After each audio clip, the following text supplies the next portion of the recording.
No vídeo de hoje, vamos estudar a habilidade número 2 de Ciências da Natureza do Enem e entender como as questões de física podem ser cobradas dentro dessa habilidade. Se você não me conhece, me chamo Daniel, sou professor de Física da plataforma da Mentoria e aqui no YouTube nós estamos gravando vídeos todos os dias ensinando como você estudar Física de maneira mais direcionada e facilitada para a prova do Enem. A gente está gravando todos os dias uma habilidade diferente, tá? E mostrando para você os padrões de repetição que a prova traz todos os anos. Na habilidade número 2, vamos entender o que é que o Enem espera de você, o que é que a gente tem que se preparar esse ano para não vacilar nessa habilidade. Habilidade número 2, associar a solução de problemas e comunicação, transporte e saúde. Vamos lá, já vou grifar aqui esses 3 eixos temáticos. Cerca de 80% das questões da habilidade 2, eles abordam esses 3 eixos temáticos: telecomunicações, transportes e saúde.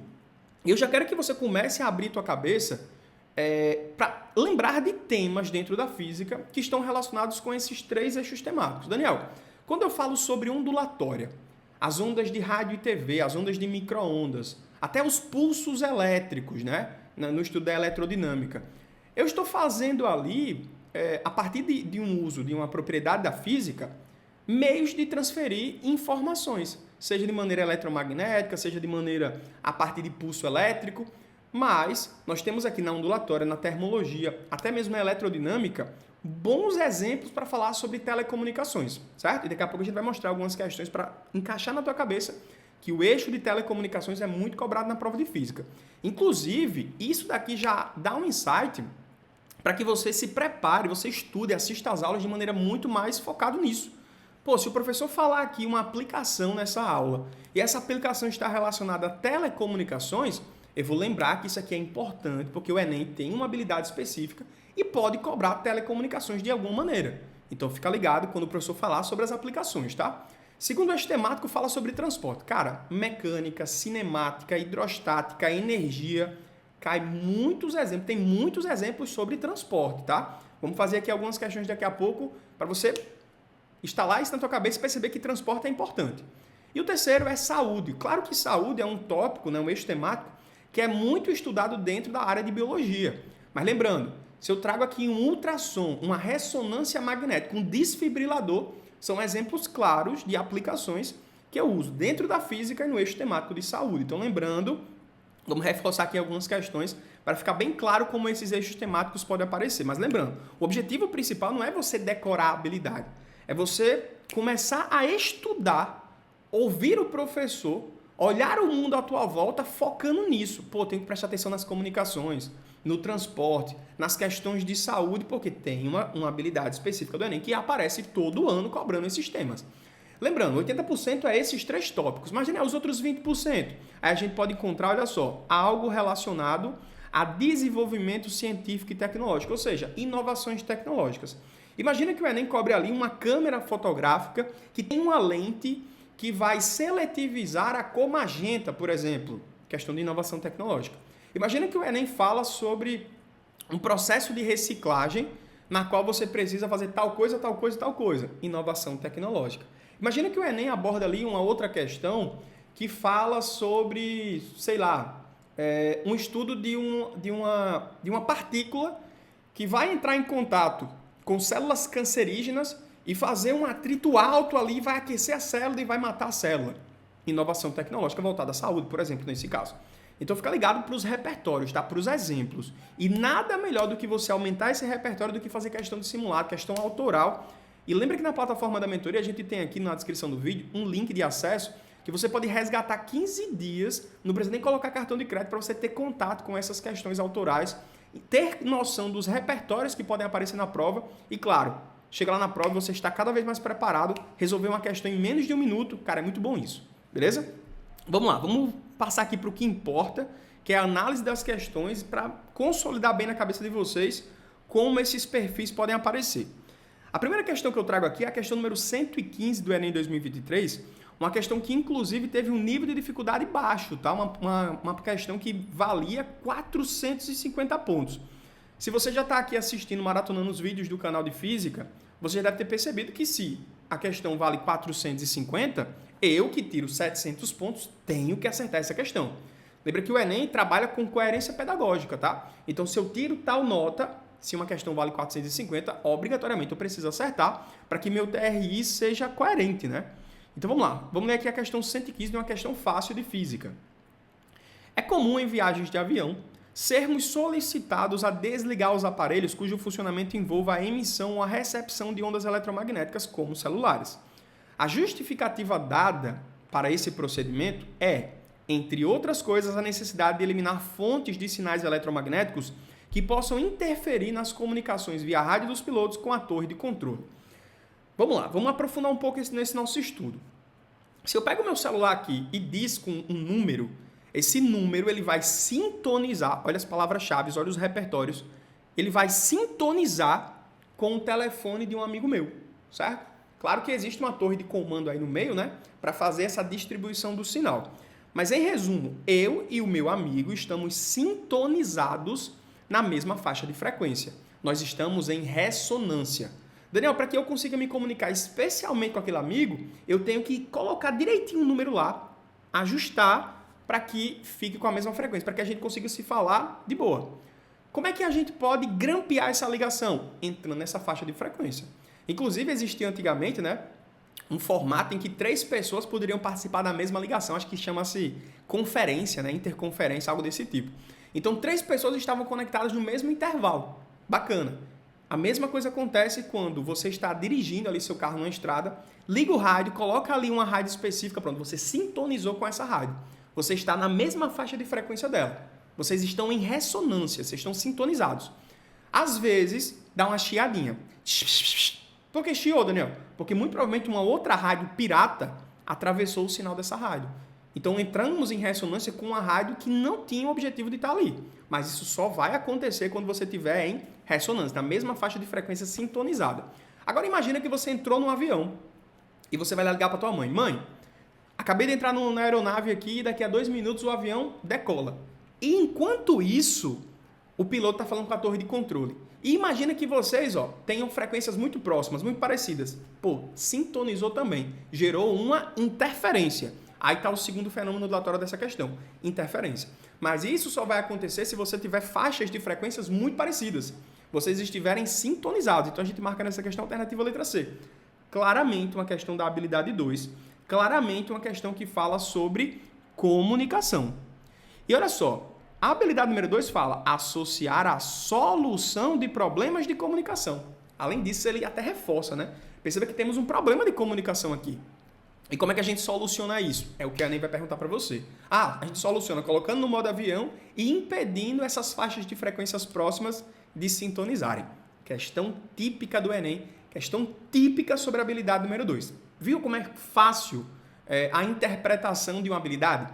Viu como vai ser muito bacana você começar a se preparar daqui para frente, tendo noção de solucionar problemas de telecomunicação, por exemplo?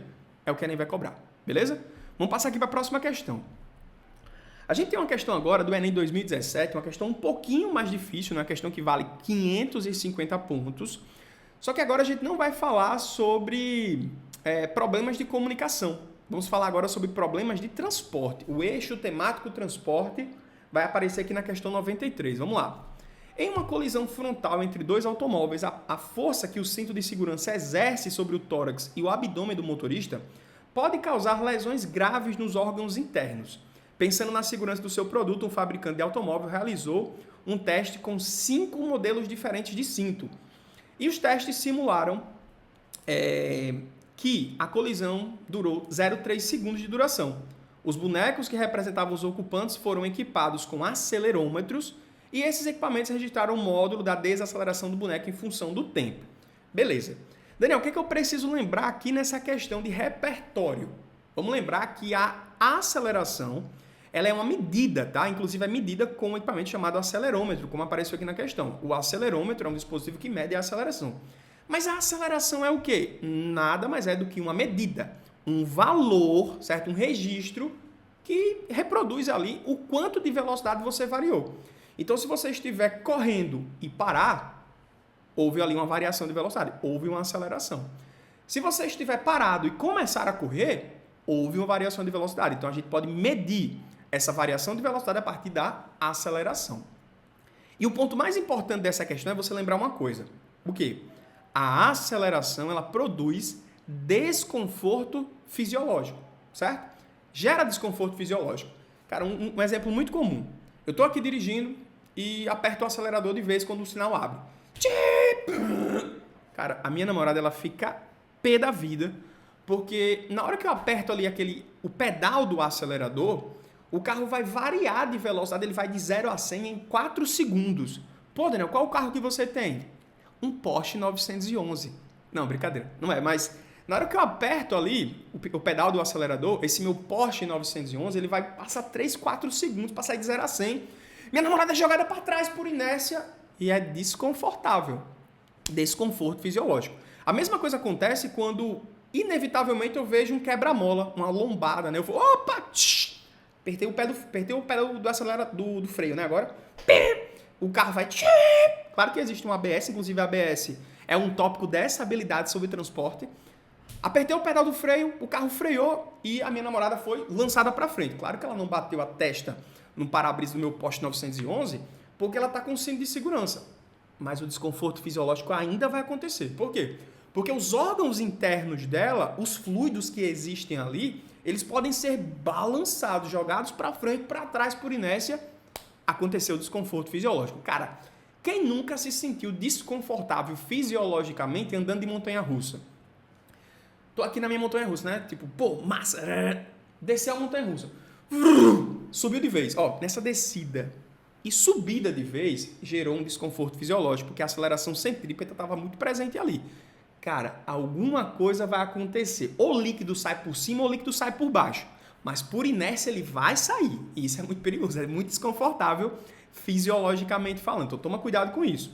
Inclusive, quando a gente tem pilotos de alta velocidade e eles estão pilotando ali numa pista, né? E sem querer escorregam e passam direto, batem na mureta de proteção. Aquela mureta não pode ser de concreto a princípio.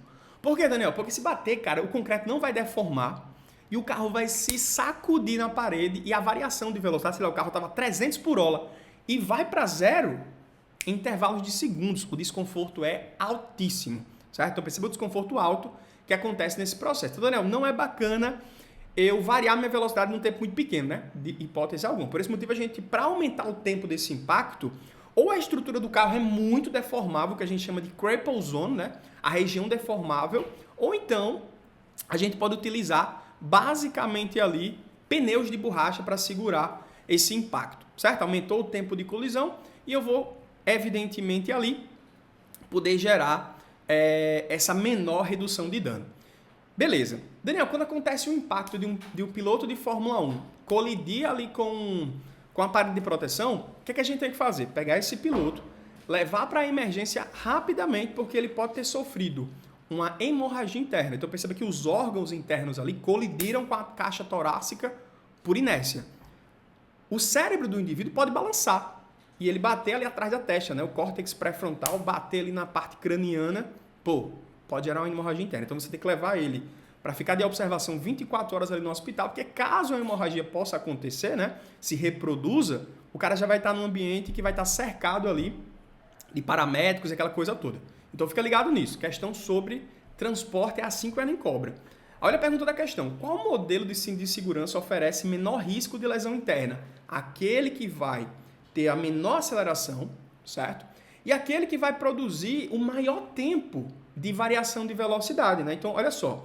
Esse gráficozinho aqui, ó, que está pontilhadinho, que eu não sei que número é esse, eu não consigo realmente identificar a diferença do 1 para o 2, para o 5, por exemplo, para o 3, está muito confuso para mim, eu só consigo diferenciar aqui o 4, mas acredito que você conseguiu perceber, olha só, esse pontilhadinho aqui, ele tem um maior tempo, né?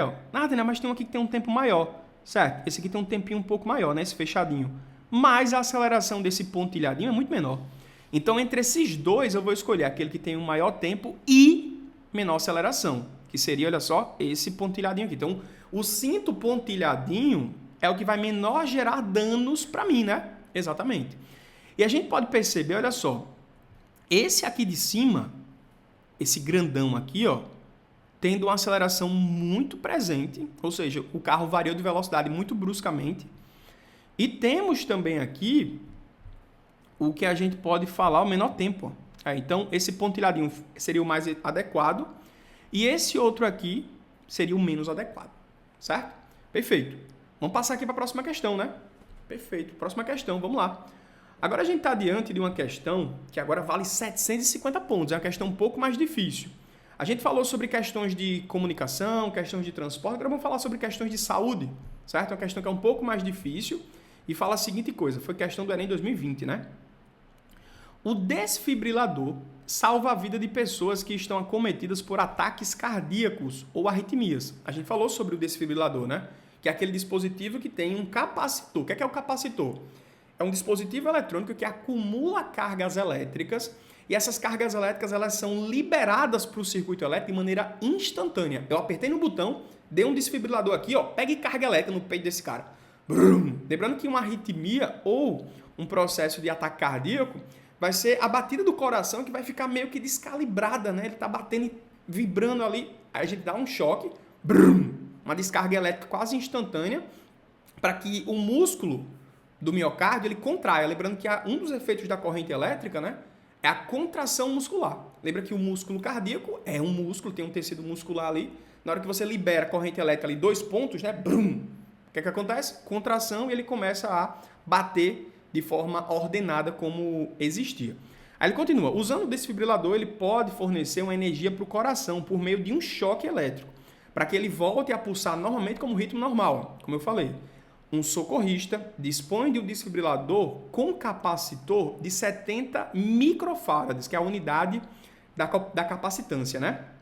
E ele pode armazenar cerca de 220 joules de energia quando conectado a uma tensão de 2.500. O valor da carga armazenada desse desfibrilador em coulomb seria quanto? Daniel, questão difícil, né? Difícil, uma questão que você precisa mensurar valores aqui. Lembrar de expressões da eletrodinâmica que não são tão recorrentes na prova do Enem, mas pode aparecer, como a gente viu aqui, a questão de capacitor. Não é fácil aparecer capacitor na prova do Enem, mas quando aparece assim, tá? Inclusive, eu, por memória aqui, lembro de uma questão que foi fácil de capacitor, que foi de um astronauta russo, que o capacitor descarregou e ele precisava fazer uma associação. Era bem simples, mas, em geral, as questões envolvem matemática, tá? Beleza. Vamos lá. Vamos focar aqui, vamos entrar aqui dentro da nossa tela e vamos resolver aqui essa questão do capacitor, né? Daniel, qual é o primeiro passo para resolver uma questão como essa? Cara, você tem que lembrar aqui de 2 conceitos clássicos do estudo dos capacitores. Primeiro, a capacitância, certo? Deixa eu só trocar aqui minha caneta. Primeira coisa seria lembrar a capacitância. E o segundo seria lembrar a energia, né? A energia. Como é que a gente calcula cada coisinha dessa? Lembrando, a forma como a gente calcula a capacitância seria dessa maneira. C é igual o valor da carga elétrica sobre a tensão. Como é que a gente calcula a energia? A energia num capacitor seria a energia é igual a carga vezes a tensão sobre 2. Não esquece do sobre 2. Sabendo dessas duas expressões, da capacitância e da energia, você consegue resolver aqui essa questão facilmente. Lembrando que a pergunta da questão é o valor da carga armazenada, certo? Então, ele quer justamente o valor de quê? Certo? O valor da carga armazenada. Daniel, vamos fazer pela primeira opção. Vamos lá. A capacitância, ele falou? Falou, né? 70 microfarads. Então, se eu isolar aqui, vai ficar da seguinte maneira. A carga que eu quero seria o valor da capacitância vezes a tensão. O valor da capacitância ele deu, que é 70 vezes 10 a menos 6, perfeito? Vezes o valor da tensão, que é 2.500. Quando eu fizer essa multiplicação, eu vou encontrar aqui algo próximo a 175 vezes 10 a menos 3 coulomb, certo? Já encontramos a resposta, né? A resposta já pode ser ali, alternativa letra C. Mas vamos pelo outro método, o método agora da energia. Se eu isolar o valor da carga, nós temos o seguinte resultado, ó. Se eu isolar aqui a nossa carga, 2 vezes E sobre U, substituindo valores, o valor da energia, ele falou ali que seria 220, né? E a tensão, olha só, é 1.000, é isso mesmo a tensão? Tensão é 1.500, né? 2.500, perdão. Tensão, 2.500. Quando você encontrar esse valor aqui, você vai perceber, ó, uma resposta muito parecida. 176 vezes 10 a menos 3 coulomb, certo? Então, observa. Existiam dois caminhos, né? O caminho da capacitância ou o caminho da energia, para a gente conseguir resolver essa questão e marcar aqui a alternativa da letra C, certo? Depois dessas três questões, acredito muito que você tenha interpretado e entendido como essa habilidade 2 pode aparecer na tua prova. Então, a partir de agora, estuda direcionado, focado nisso, tá? Se o professor falou um exemplo de telecomunicações, de saúde, de transporte, lembra, pô, isso aí pode aparecer na habilidade 2 e pode ser cobrado da seguinte maneira. Então, lembrando, o objetivo não é você decorar as habilidades, é ter previsibilidade e estudar de maneira direcionada para aquilo que mais importa, beleza?